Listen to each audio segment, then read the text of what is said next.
Today we're going to be discussing rational functions and how we find discontinuities. A rational function is any function that can be represented as f of x equals some function g of x over some function h of x, okay? Now, the more common rational functions are going to be when g of x equals some constant, c.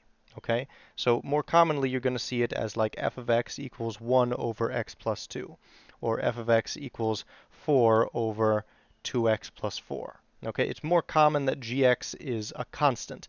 However, we'll also be covering functions where it is not a constant. So for example, f of x equals x squared plus 2x plus 4 over 2x minus 3 is an example of where the top and bottom are both functions of x. So let's start this off with the example f of x equals x squared plus 2x plus 1 over x plus 1. This is your rational expression.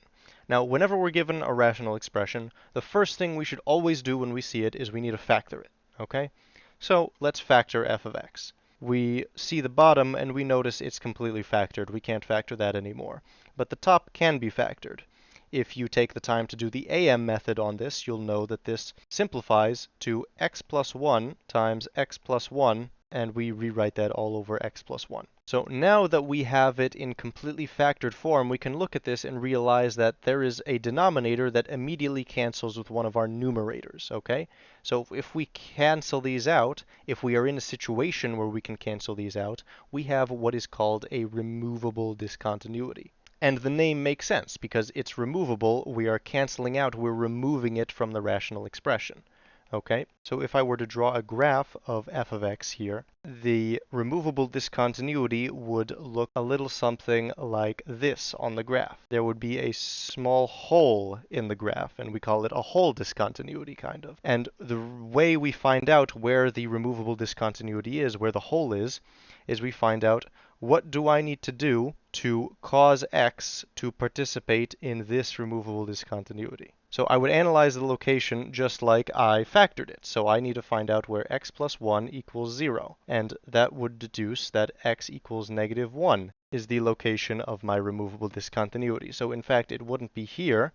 Rather, if I draw the rest of the graph like this, you'll notice that my removable discontinuity is a hole right there. Now, apart from removable discontinuities, we have another type of discontinuity, those being called infinite discontinuities, discontinuities that do not go away. So, for example, let me analyze the graph of f of x equals 1 over x. Now, if I were to draw this out, it would be very apparent where the infinite discontinuity is. But we need to be able to practice for situations where you can't see the graph or you can't imagine the graph, okay? The infinite discontinuity occurs right here at x equals 0. Reason for that being is that infinite discontinuities occur whenever we try to divide by 0, which we can never do. So whenever I'm dealing with a rational function, like let's say this one, I need to take my denominator and I need to set that equal to 0. And whenever my denominator is 0, I have what's called an asymptote, a vertical asymptote. That's what this is called. It's called a vertical asymptote. Okay, so let's practice on another function. F of x equals 1 over x plus 2. In this case, we take our denominator yet again, and we set it equal to 0. And therefore, we're able to deduce that whenever x equals negative 2, we're going to have a vertical asymptote. Except in this case, it occurs at x equals negative 2, a bit further to the left. All right. Now, there are also cases where you can have more than one vertical asymptote. For example, if I gave you f of x equals 1 over x squared plus 5x minus 6. Now, if I factor this, like my instinct should always tell me to, I'm going to be left with x plus 6 times x minus 1. Okay?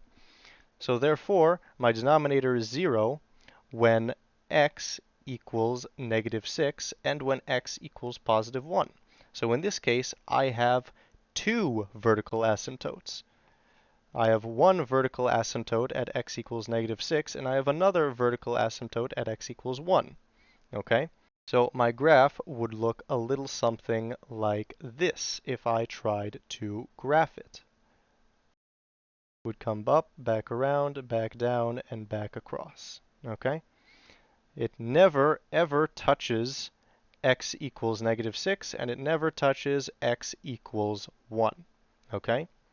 Now, we may look at this graph and we may notice it exhibits another type of behavior. It also never touches y equals 0. We call that a horizontal asymptote. Okay? So how do we find that? How do we find the horizontal asymptote? Well, we need to look at our rational function more closely. Okay? It's actually not as hard as you might think. So whenever we consider a rational function f of x, let me write a new one for our demonstrations here.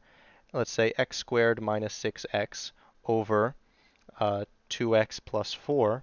If we consider this, you'll notice that the top half has x to the second order and the bottom half only has x to the first order. Okay? So that is what we need to pay attention to when we're evaluating the horizontal asymptote. The highest order x in both the denominator and the numerator. Okay? So in this case, so now let's go over the rules. In case number 1, where the numerator has a greater order than the denominator, which is this particular case, we have an x squared, which has a greater order than just normal x, then we have no horizontal asymptote. In case number 2, which is where the denominator has a greater magnitude than the numerator. So if we were to rewrite this as, say, x over x squared in this format, okay, then the denominator would have a greater magnitude or exponent magnitude than the numerator. Then the horizontal asymptote occurs at y equals 0. Okay? Remember that vertical asymptotes are given with respect to x, they occur at x equals some number, and horizontal asymptotes occur with respect to y. They occur when y equals some number. And the third and final case is when the denominator and the numerator have the same exponent. Okay? So would be something like x squared over x squared. In that case, we consider the coefficients of the two. So in this case, we have a coefficient of 1, where in the bottom we have a coefficient of 2. The horizontal asymptote occurs at y equals 1 over 2. It occurs at the coefficient of the top divided by the coefficient of the bottom. That's where our horizontal asymptotes occur. And now finally, we get to consider everyone's favorite slant asymptotes.